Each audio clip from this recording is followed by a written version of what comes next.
Құрметті көрермендер және де достар, сіздермен бүгін мен Clash Royale кетет арнасы. Достар, мен бүгін Казах Арми кланындамын. В общем, өздеріңіз біле шығарсыздар, менің группамда бар жігіттер білет. Когейм 400 подписчик бар группа, орыстардікі. В общем, сол турнир ұйымдастырған болатын. Сонда Қазақ 8 клан ба? 8 клан сол Қазақстаннан Казах Арми ғана қатысып отыр. Бұл өздеріңіз біле шығарсыздар, Казах Арми 3-ші бөлігі болып ашылған клан болатын. Казах Арми семействосындағы мына Доберменнен бастап турнир жалғастырылып келе жатыр. Казах Армиді өзім жеке құттықтаймын, полуфиналға шыққанмен енді противникті күтіп жүр. Және де достар, өздеріңіз біле шығарсыздар, орыстар қазақтар менсінбейді, енді көпке топырақ шашпай қойын. В общем, онда неадекватный орыстар бар. Мысалы айтқанда қазақтарды менсінбейді, содан кейін не істейді, бір-біріне қолдау көрсетеді да қазақтарға шпион жібереді. Сонда Казах Арми өте керемет жазған: уважаемые противники, не надо крыс отправлять, мы не вчера родились деп. Сонда бұл жерде жаман ответ болып тұр да орыстарға. Бұл кланға өте керемет қошеметім зор. Және де бүгін мен God of Wars пен КВ-дағы өте керемет атакаларды көрсетім келіп отыр. Және де осы КВ-да қатысқан жігіттер өте керемет турнирді әлі сол қалпында сақталып жүр. Және де бұл жерде көріп бір тық оңғаны жабылған жоқ, 79%-ке, ал мұнда 96%-ке Big Wolf жабылмай қалды. Уақыт жетпеген шығар, білмеймін ол жағын. Енді 99%-бен жеңіп тұр. Және де мен сіздерге 4 керемет атаканы көрсетіп жіберейін деген ойым бар. В общем, қазір көреміз. Бұл жерде королева хилкалармен және де 40-шы королева Big Wolf деген жігіт өте керемет атака жасайды. Және де көріп тұрғандарыңыздай 3 жұлдыз алады. Қазір біз соның атакасын көретін боламыз. Бұл жерде сындырып алды оң жақтағы дефтерді, және де Крепсканы шығарып алды. Крепсканы өлтірді, және де мына жақтан гиганттар кетеді. Гиганттар бүкіл дефті королеваға емес, гигантқа баруын қадағалайды. В общем, рейдж лақтырылады королева өлмес үшін, және де тағы да деф қабанға қарау үшін королеваға емес, королеваның өмірін сақтап қалу үшін қабанды жібереді. Және көріп тұрғандарыңыздай ортаңғы дефтер сынды, бұлай өте керемет. Не деген тактика десеңіздерші, және де король мен гиганттар кіреді мына жақтан, одан кейін үстіңгі жақтағы дефтерді сындырумен кетеді. Және де үстіден қабандар кетеді. Қабандармен осындай қабандарға хок қабандарға хок әлі темада бар екен достар. Енді тық 9-да қабандар важный дело болып тұрса, инферноға против осындай рейдждер қабылданады екен. Және де королева әлі тірі, өздеріңіз көріп тұрғандарыңыздай. Және де королева кішкене ортаға кіру үшін мына жерге не лақтырылады, бомбер. Және де көріп тұрғандарыңыздай инферно сындырылады. Мәссаған мына жерде қарап тұрғандарыңыздай қаншама скелет в шкафу. Және де король, бірақ қабандар шиініп шықты.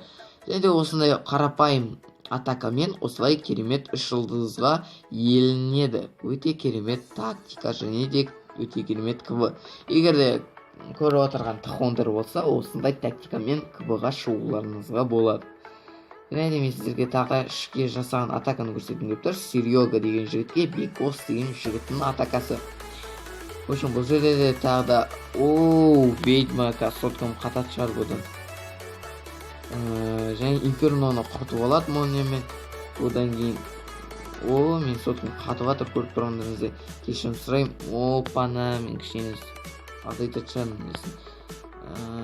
Ведьмадан кейін скелеттер көп әскер саны болған соң менде кішкене сотка лагаттайды деп бұнғы қуамын.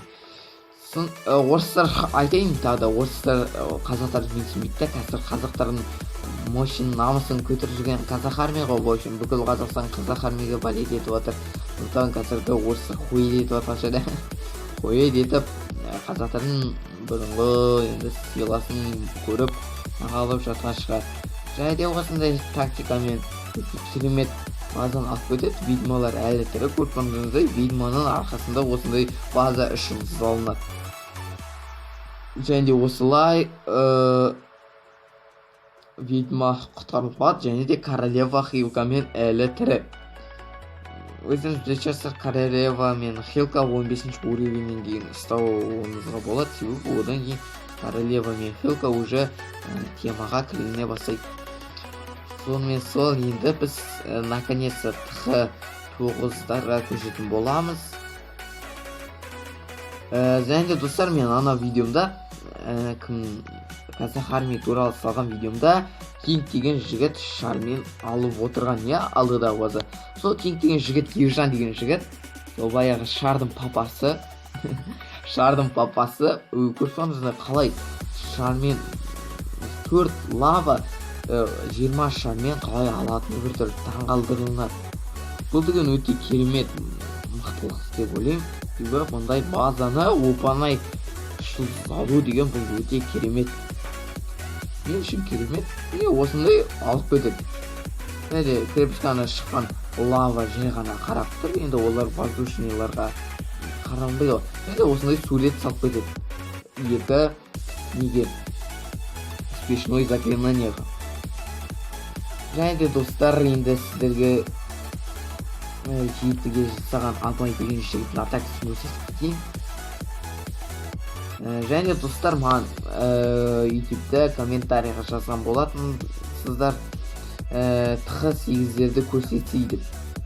Достар, бүгін мен Т8-дердің атакасын көрсетемін. Яғни орекендер Т8-ге антитрошка базалар қойған болатын. Соған мен қазір антитрошкаларды қалай Т8-де сындыру керектігін соны қазір көрсететін боламын. Мен емес, енді КВ атак жасаған адамдар менде уже ошибка беріп жатыр. Не ошибка екенін ұқпай қалдым. Білмеймін, әйтеуір сутка лагать етіп отқаннан кейін шығар, видео түсіріп FPS проседать етіп отырып қалып жатыр. Оған кешірім сұраймын. Көріп тұрғандарыңыздай. Және де шарлар кетеді осындай оп-оңай тактика, және де осындай алып кету. Керемет, осындай атакаларға сүйсініп көруі өте керемет деп ойлаймын. Сонымен осындай Т9-дардың атакалары бітеді. Және де енді біз Т8-дерге көшетін болсақ, Т8-дерге дейінде бір атаканы ғана көрсетем. Менде FPS проседать етілініп жатыр, неге екенін білмедім. Абылайхан деген жігіттің атакасы. Көріп тұрғандарыңыздай, бұл антитрошка база клан касл ортасында, және де ратуша шетте. Ол жерде примерно 2 жыл ғана алынуы болатын. Енді крепостьтан шығарып алды. Сөйтті де өте керемет Абылайхан деген жігіт. Және де крепостьтан өлтіріп алды.